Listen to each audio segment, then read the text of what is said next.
우리 마태복음 3장 1절로 3절에 있는 말씀을 한번 같이 읽겠습니다. 3장 1절로 3절에 있는 말씀입니다. 같이 읽겠습니다. 시작. 그때에 세례 요한이 이르러 유대 광야에서 전파하여 말하되 회개하라 천국이 가까웠느니라 하였으니 그는 선지자 이사야를 통하여 말씀하신 자라. 일러스되 광야에 외치는 자의 소리가 있어 이르되 너희는 주의 길을 준비하라 그가 오실 길을 곧게 하라 하였느니라. 여기서 이제 그때에라는 말로 마태복음 3장이 시작하는 것을 보게 됩니다.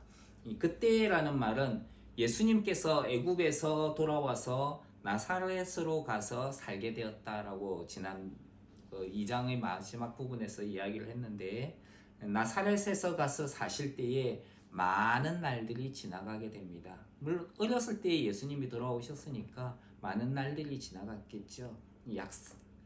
예수님 다른 성경을 보면은 예수님께서 사역을 시작하실 때에 그 나이가 한 30살쯤 되었다라고 이야기를 합니다. 그러니까 정말 많은 날들이 지나갔겠죠.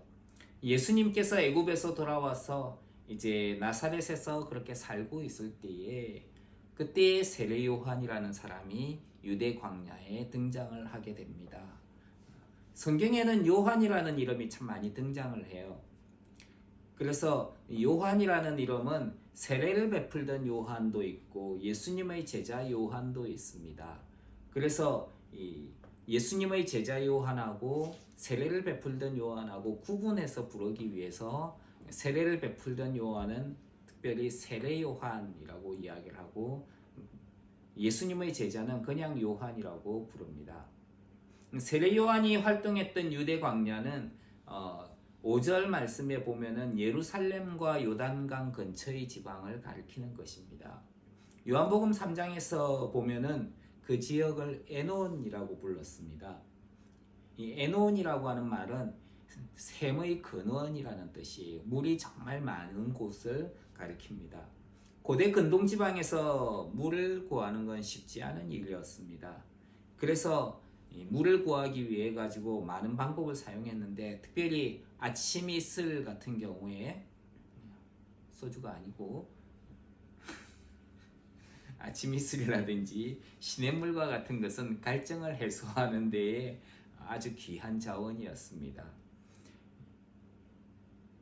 소주가 아니라 그러니까 다들 작정한 듯이 쳐다보시는데, 성경에서 이제 물이 흐른다라고 하게 되면은 이 하나님의 은혜가 흐르는 곳으로 이해를 합니다. 성경에는 많은 물이 등장을 하는데요. 흐르는 물의 경우에는 하나님의 은혜가 흘러간다, 살아있는 물이다 이렇게 구분을 하지만은 고여있는 물의 경우에는 그건 썩은 물, 죽어있는 물로 이해를 했습니다. 그래서 솟아나는 샘물은 하나님의 생명이 솟아나고 그리고 흘러간다는 비유를 할 수 있는 것이죠. 샘물이 솟아나고 흐르는 강물에서 이제 요한은 세례를 베풀었다는 것입니다. 이것은 하나님의 생명이 솟아나고 하나님의 은혜를 흘려보내는 것으로 이해를 할 수 있는 것이지요. 특별히 세례 요한이 요단강이라고 하는 곳에서 세례를 베풀게 되는데요. 이 요단강은 광야에서 출애굽한 이스라엘 백성들이 광야에서 약 40년 동안 방황을 하게 되죠. 그 백성들이 요단강을 건너서 하나님이 약속하신 가나안 땅으로 들어가게 됩니다. 그러니까 어떻게 보면은 세상이라는 그 광야와 하나님이 약속한 그 가나안, 하나님의 그 약속의 땅을 가로막고 흘러가고 있는 것이 요단강이라는 것이죠. 세상과 하나님 나라를 경계가 요단강이라고 볼 수가 있는 곳입니다. 그래서 거기에서 세례를 베풀었다라고 하는 것은 특별한 의미가 있는 것이지요. 영적으로 새로운 약속의 땅에 들어가는 것을 예비하는 그런 의미를 가지고 있는 것이지요. 요한의 세례를 통해서 영적인 새 시대를 맞이하게 된다는 그런 의미를 가지고 있습니다. 그래서 이스라엘 백성들은 세례 요한의 세례를 받음으로 영적인 새 시대를 맞이하고 하나님 나라에 들어간다는 그런 의미를 가지고 있는 것이지요. 특히 세례 요한의 세례를 받는다는 것은 이전의 삶을 청산하고 새로운 삶을 살겠다는 의지적인 결단을 하는 것을 포함을 합니다. 그래서 회개라고 하는 것이 여기에 들어가게 되는 것이지요. 세례 요한은 요단강이 있는 유대 광야에서 회개하라 천국이 가까이 왔느니라 이렇게 외쳤습니다.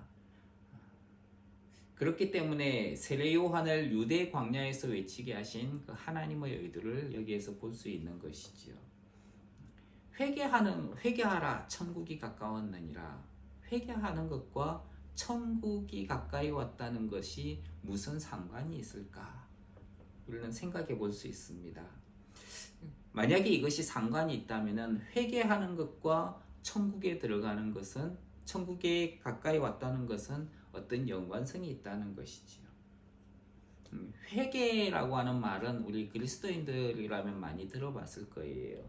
회개는 잘못한 것에서 돌아선다는 것이 의미가 있습니다. 이 회개에 대해서 잘못 생각하는 경우에는 그냥 회개 기도를 회개라고 생각하는 경우가 있습니다. 회개 기도하고 계속해서 잘못된 길로 나아가는 경우, 그러면서 하나님 용서해 주세요, 용서해 주세요, 용서해 주세요, 그러면서 회개했다고 이야기를 합니다. 회개는 잘못된 것을 깨달았다면 거기에서 돌이키는 것이 진정한 회개입니다. 세상은 하나님을 대적합니다. 근데 하나님을 대적하는 자가 원하는 것은 죄를 짓는 것이지요. 사단은 사람들이 죄를 짓는 것을 원합니다. 그런데 하나님께서 원하시는 것은 그 죄를 짓는 것에서 떠나고 돌이켜서 하나님의 뜻을 따르는 것입니다. 회개했다고 하면서 계속 세상이 원하는 길로 행하는 것은 회개한 사람이 아닌 것이지요. 그래서 회개는 하나님을 대적하는 세상의 길에서 떠나고 하나님의 뜻을 따르는 것입니다. 성경에 보면은 육신의 일과 성령의 일이라고 하는 것이 성령의 열매를 구분을 하는데요. 육신의 열매에 대해서 이렇게 이야기를 합니다. 육체의 일은 곧 현자하니 곧 음행과 더러운 것과 호색과 우상 숭배와 술수와 원수를 맺는 것과 분쟁과 시기와 분냄과 당짓는 것과 불리함과 이단과 투기와 술 취함과 방탕함과 또 그와 같은 것들이라. 이런 것들이 육신에 속한 일이다 라고 성경은 말씀합니다.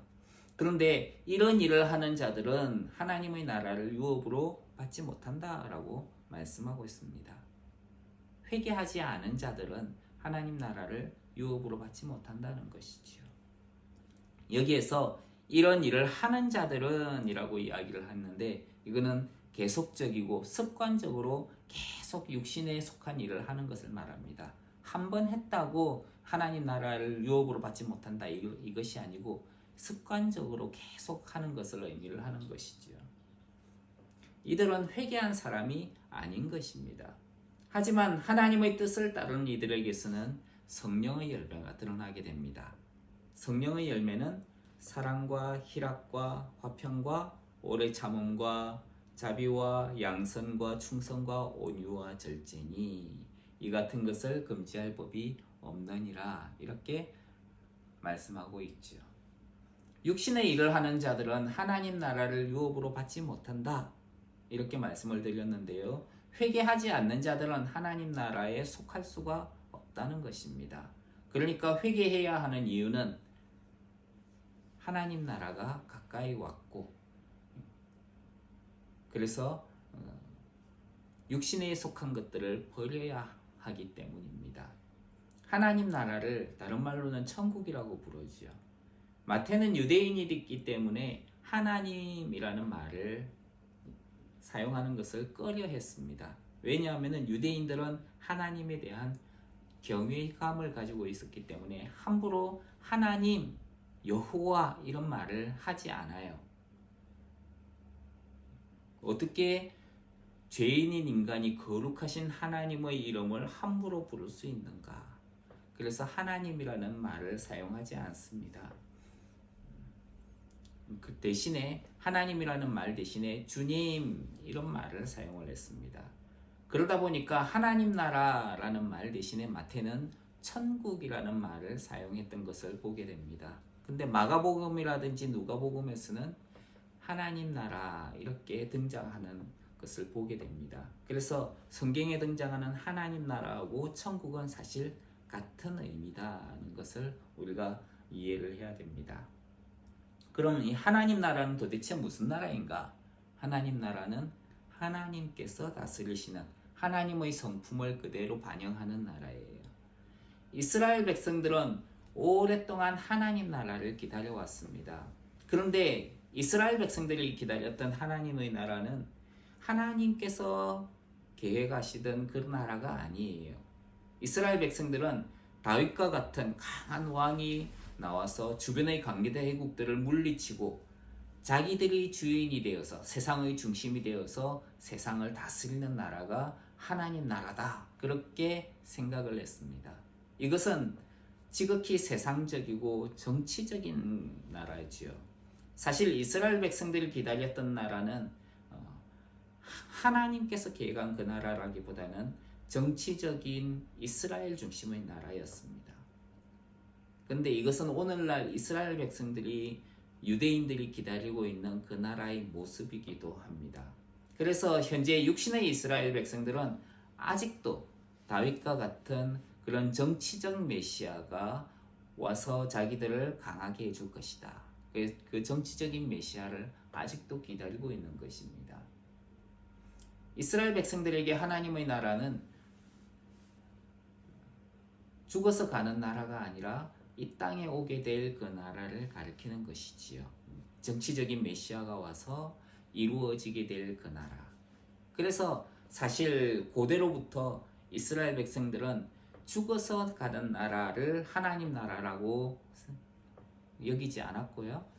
하나님 나라는 이 땅에 임하는 나라, 이 땅에 찾아오는 나라라고 그렇게 생각을 했습니다. 그래서 세례 요한이 외칠 때에도 회개하라, 천국이 가까이 왔느니라 이렇게 이야기를 한 것이지요. 사실 세례 요한의 이 외침이 잘못된 것은 아닙니다. 우리도 이 죽어서 가는 나라를 천국이라고 오해하는 경우가 있어요. 물론 우리가 죽었어도 천국에 가지만은 그러나 우리가 이 땅에 있으면서 하나님 나라가 임하도록 우리는 주의 길을 예비하는 자들이기도 합니다.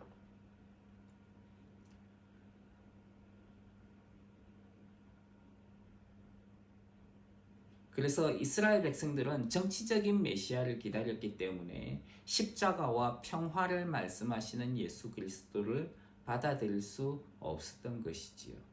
그래서 유대인은 표적을 구하고 헬라인은 지혜를 찾으나 우리는 십자가에 못 박힌 예수 그리스도를 전한다 라고 이야기를 합니다. 이스라엘 백성들은 하나님의 메시아가 오면은 저절로 하나님의 나라가 완성된다 라고 생각했습니다. 그리고 자신들은 아브라함의 자손이고 또 유대인이기 때문에 저절로 하나님 나라에 속하게 되는 하나님 나라의 시민이 된다라고 생각을 했습니다. 하지만 이 요한의 선포에는 보면은 그것이 아니다라고 하는 것을 알 수 있습니다. 요한은 하나님 나라가 가까이 왔다면은 너희가 해야 될 것이 저절로 하나님 나라에 들어가는 것이 아니라 회개해야만이 그 하나님 나라에 속할 수 있다라고 선포했던 것이지요. 여기서 인간적인 생각을 완전히 배제시켜 버리는 것을 볼 수 있습니다. 내가 육신적으로 아브라함의 자손이기 때문에 혹은 다윗과 같은 지파 사람이기 때문에 하나님 나라에 저절로 들어가게 될 것이다 하는 그런 생각을 버려야 하는 것이죠. 우리 부모님이 예수님을 믿기 때문에 아니면 내가 모태신앙이기 때문에 나는 하나님의 백성이야. 잘못된 것이라는 거죠. 하나님 나라에 속하기 위해서 반드시 필요한 것은 하나님의 뜻을 쫓아 살겠다는 회개라는 것입니다. 회개는 하나님을 향한 믿음이 없으면 불가능한 것이지요. 그래서 성경은 믿음이 없이는 기쁘시게 못하나니 하나님께 나아가는 자는 반드시 그가 계신 것과 또한 그가 자기를 찾는 자들에게 상 주시는 이심을 믿어야 할지니라 이렇게 이야기를 합니다. 그래서 회개는 자신이 하나님의 뜻을 따르지 않고 정직하게 살지 않았으므로 인해 하나님을 슬프게 했다는 인식을 하고 그 잘못된 것에서 떠나서 하나님의 뜻을 따르는 거예요. 잘못된 길에서 떠나서 하나님의 길로 돌아서는 것이 회개입니다. 회개 기도했다고 그것이 회개가 아니고 그 회개 기도를 했다면은 그것이 진정한 회개라면 잘못된 것에서 돌이켜야 되는 것이지요. 잘못된 길을 계속 간다면은 그건 하나님 나라하고 점점 멀어지는 겁니다. 그래서 하나님 나라는 회개한 사람만이 만날 수 있는 것입니다. 그래서 어떤 사람들은 이제 그런 이야기를 많이 해요. 이제 백화점에 갔는데, 백화점이나 쇼핑몰에 갔는데 돈을 계산을 했는데 1,000원을 냈는데 이 사람이 실수를 해가지고 500원짜리 물건을 샀어요. 근데 이 사람 계산원이 실수를 해가지고 600원을 줬어요. 얼마를 더 준 거죠? 100원을 더 준 거예요. 500원짜리 물건을 샀는데. 근데 그걸 이제 받아가지고 나오다가 나한테 이 사람이 100원을 더 줬네? 신난다. 그러고 이제 그냥 집에 갔어요. 자, 만약에 예수님을 믿는 사람이라면, 진정으로 예수님을 믿는 사람이라면 어떻게 해야 되는가? 100원을 가지고 다시 그 사람에게 가가지고 당신이 나한테 돈을 더 많이 주었습니다. 자기 걸로 집어넣는 게 아니라 이렇게 올바로 바로 잡아야 된다는 것이지요. 예수님을 믿는 사람들은 그렇게 정직한 삶을 살아야 되는 거예요. 마찬가지로 세상의 그 지저분한 것들에서도 자기 자신을 지켜가지고 깨끗하게 해야 되는 것입니다. 그래서 하나님 나라는 회개한 사람만이 만날 수 있는 것이지요. 세례 요한이 선포하였듯이 하나님의 나라는 죽어서 가는 나라가 아니라 우리에게 임하는 나라다라고 하는 것을 우리가 기억해야 됩니다. 그래서 우리가 이 땅에서 하나님 나라가 임하도록 살아야 되고, 그리고 우리가 죽어서는 또 영원한 하나님의 나라에 들어가게 되는 것이죠. 그래서 요한은 회개하라, 하나님의 나라가 가까이 왔기 때문에 회개하라 라고 이야기를 하고 있습니다. 그럼 이 요한이라고 하는 사람은 도대체 어떤 사람인가? 성경은 이렇게 외치는 세례 요한에 대해서 선지자 이사야를 통해서 말씀하신 자다라고 언급합니다. 선지자 이사야는 예수님의 십자가의 고난을 받으실 것을 정확하게 예언했던 선지자였죠. 그 선지자가 주님 오심을 예비하는 자에 대해서도 예언을 했었습니다. 주님이 오시기 전에 그렇게 외치는 자가 있다라는 것이죠. 그래서 이사야 선지자는 그를 광야에서 외치는 자다라고 이렇게 소개를 했습니다. 그 말씀과 같이 세례 요한은 유대 광야에서 주님의 오심을 예비했던 것입니다. 오늘날 많은 사람들이 방황하는 이유는 자신의 정체성을 찾지 못했어요. 세례 요한은 자기가 광야에서 외치는 자다라고 하는 것을 알았던 것 같아요. 근데 그렇기 때문에 그는 흔들리지 않고 하나님의 뜻을 전할 수 있었던 것입니다. 이렇게 본다면 오늘날 우리는 어떠한가? 자신이 누구인지 또 무엇을 해야 할지 모르기 때문에 유리방황하는 사람들이 많이 있습니다. 광야에 외치는 사람과 같이 혹은 예수님과 같이 우리에 대해서 또 우리가 해야 할 것에 대해서 정확하게 알려주는 존재가 있다면 얼마나 좋을까요? 근데 사람들은 자기가 누구인지 무엇을 해야 하는지 정체성을 모르고 살아가는 사람들이 많이 있습니다. 헛된 종교와 그리고 우상 숭배를 따르는 사람들은 귀신을 찾아가거나 점을 치거나 사주를 보건다든지 혹은 타로를 한다든지 이와 같이 잘못된 방법으로 자신의 궁금증을 해결하려고 합니다. 근데 이런 것들은 하나님께서 금지하신 잘못된 것들이라는 거예요. 장난삼아라도 우리는 이런 것들을 해서는 안 되는 것입니다. 그건 하나님께서 싫어하시고 미워하시는 죄에 속하는 것이기 때문입니다. 하나님은 자기 백성들이 어떤 존재인지 그리고 무엇을 해야 하는가를 성경을 통해서 이미 말씀해 놓으시고 준비해 놓으셨습니다. 하나님은 예수님을 믿는 자기 백성들을 하나님의 자녀라고 부르십니다. 우리의 정체성은 무엇인가요? 하나님의 자녀라는 거예요. 예수님을 믿는 우리의 정체성은 누구입니까?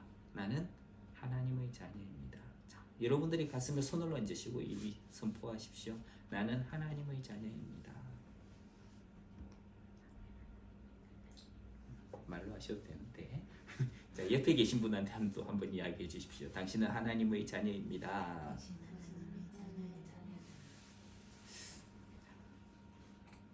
우리는 하나님의 자녀라는 이 정체성을 반드시 가지고 살아야 됩니다. 또 하나님은 우리가 세상에 사는 동안 하나님의 영광의 자유에 이르기 위해서 이 땅에서 고난도 함께 당할 것이다. 이렇게 말씀하셨어요. 하나님의 자녀인 것 좋은데 고난도 당해야 된다고요. 고난 당하는 거는 싫은데 근데 우리가 예수 그리스도와 함께 영광에 이르기 위해서 고난도 이 땅에서는 당하게 된다라고 말씀하셨어요. 그러니까 역경이 찾아오면은 무엇 때문에 우리에게 고난이 찾아오는 겁니까? 내가 하나님의 자녀이기 때문에 찾아오는 거예요. 하나님께서 우리를 영화롭게 하기 위해서 아들의 영광에 이르도록 하기 위해서 우리에게 고난이 찾아오는 겁니다. 그러니까 그 고난이 안 찾아온다면 어떻게 될까요? 무슨 이야기입니까? 그것은 하나님의 자녀가 아니든지 하나님의 영광에 이르지 못하든지 이렇게 된다는 거예요. 그래서 오히려 고난이 찾아올 때는 우리는 뭐 해야 됩니까? 기뻐하고 즐거워해라. 그렇게 성경은 말씀하고 있다는 거예요. 또 하나님은 자기 자녀를 향해서 내가 너를 낳았다라고 이야기합니다. 우리가 하나님의 자녀라고 이야기했잖아요. 누가 우리를 낳았습니까? 우리 엄마 아빠가 낳았긴 했지만은 하나님이 낳았다라고 성경은 말씀하고 있어요. 그리고 네가 나에게 구한다면은 내가 열방을 유업으로 주겠다. 이렇게 이야기를 하셨어요. 우리는 무엇을 구하고 있습니까? 하나님 오늘의 일용할 양식 돈 많이 벌어서 부자가 되게 해주세요. 그런 것들을 구하는 경우가 많잖아요. 근데 하나님은 그게 아니고 열방을 주겠다. 돈 많은 그거 중요하지 않아. 난 이 세상을 너에게 주겠다. 이렇게 이야기하시는 거예요. 그리고 하나님은 그 자녀를 사랑하신다라고 이야기합니다. 그리고 하나님이 얼마나 우리를 사랑하시는데요. 내가 내 아들을 십자가에 죽도록 내어주기까지 너를 사랑했다라고 하나님은 말씀하십니다. 그래서 이 하나님의 자녀는 세상에서 영광스러운 빛의 모습으로 나타나게 될 거예요. 그때까지 우리는 복음을 전하고 하나님의 선한 빛을 비추며 하나님을 예배하는, 그래서 하나님께 영광 돌리는 존재로 살아야 합니다. 우리는 세상 가운데에서 복음을 전하며 다시 오실 주님을 예배하는 자로 살아야 되는 것이지요. 그래서 주님 오셨을 때에 잘하였도다 착하고 충성된 종아, 이렇게 칭찬받는 은혜가 있기를 주님의 이름으로 축원합니다. 이 4절에 있는 말씀 한번 읽겠습니다. 4절 시작. 이 요한은 낙타 트롯을 입고 허리에 가죽띠를 띠고 음식은 메뚜기와 석청이었더라. 여기서 주님의 오심을 예비하는 세례 요한의 모습에 대해서 볼 수가 있는데요. 무엇을 입었다고요? 낙타털 하고 그리고 가죽띠를 띠었다라고 이야기를 하죠. 이것은 선지자 엘리야의 모습을 연상시킵니다. 성경에서 엘리야는 털이 많은 사람이고 허리에 가죽띠를 띠었다라고 이야기를 합니다. 그러니까 사람들이 엘리야를 보면서 낙타 트롯을 입고 가죽띠를 띠었다. 근데 성경을 아는 사람들이라면은 누구를 떠올린다고요? 엘리야를 떠올리게 되는 거예요. 털이 많은 사람이고 가죽띠를 띈 사람, 엘리야.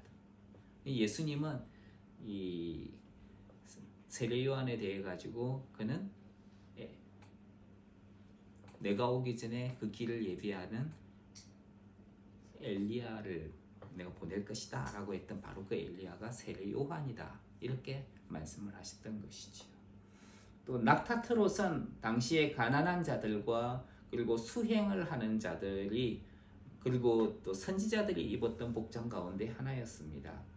세례 요한이 엘리야를 연상하는 모습으로 광야에서 외쳤던 것은 그가 주의 크고 두려운 날이 이르기 전에 엘리야를 보내겠다라고 하셨던 하나님의 말씀을 떠올리기에 충분했던 것이지요. 세례 요한은 예수님을 세상에 드러내는 엘리야와 같은 존재로 사역을 했던 것입니다. 세례 요한이 먹었던 음식을 보면은 메뚜기와 석청이었다라고 이야기를 하죠. 메뚜기는 하나님께서 이스라엘 백성들에게 정하다고 하신 식물입니다. 그래, 그거는 이제 부정하지 않고 정하기 때문에 먹어도 된다라고 주신 식물이었어요. 그래서 세례 요한은 석청과 함께 메뚜기를 먹었다라고 언급합니다. 어떤 사람들은 유대 광야에 메뚜기가 없다라고 주장합니다. 그럼 세례 요한이 먹었던 것은 무엇인가?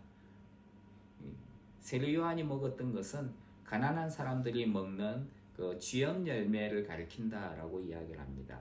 생긴 것이 메뚜기하고 많이 닮아서 쥐염 열매를 메뚜기라고도 불렀다 그래요. 고대 그 당시에는.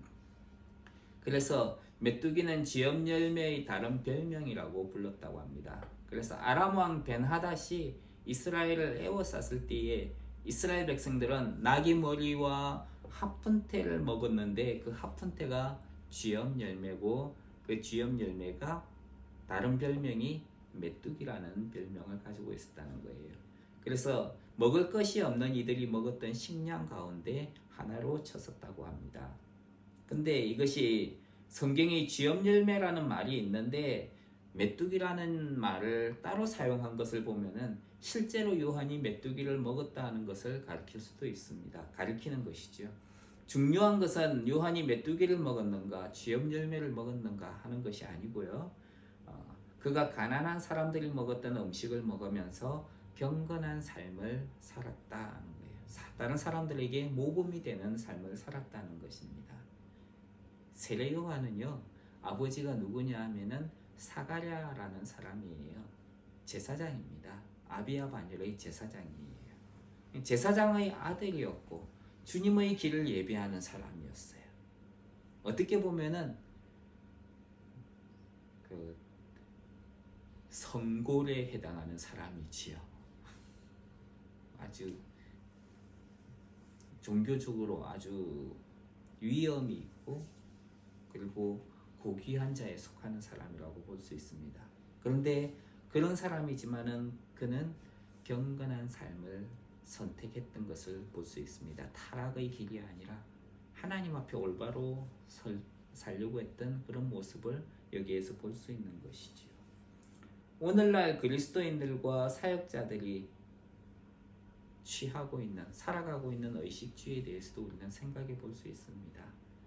비록 그리스도인들이 일부러 궁색한 옷을 입고 음식도 자제하면서 살 필요는 없지만 사치하지 않는 것이 중요합니다. 어떤 사람들은 차를 탈 때에 난 큰 교회 목사니까 좋은 차 타야 돼. 벤츠 이런 거. 그럼 돈 없는 목사님들은 봉고차 끌고 다니고 그런 것들로 자기의 신분이 과시되는 것은 아니지요. 세례 요한은 약대 트럭과 가죽띠를 띠고 다니는 것으로 인해서 자신이 엘리야와 같은 존재라는 것을 드러내었습니다. 그리스도인들의 옷차림과 행실, 우리의 행실은 우리가 입고 있는 이 옷에서도 물론 등장을 합니다. 그런데 우리가 입고 있어야 될 옷은 예수 그리스도라는 옷이에요. 예수 그리스도를 드러내는 사람으로 우리는 이 땅 가운데 살아야 된다는 것입니다. 그래서 우리가 하나님께 속한 존재고 하나님이 나를 사랑하신다라고 하는 것을 기억하면서 그리고 하나님에게 속한 존재로 세상과 구별된 삶을 살아가는 저와 여러분이 되기를 주님 이름으로 축원합니다. 기도하겠습니다. 하나님, 우리가 세상 가운데 살면서 하나님에게 속한 자녀로 그리고 하나님의 영광을 드러내는 하나님의 사람으로 살아가게 하옵소서. 예수님 귀하신 이름으로 기도합니다.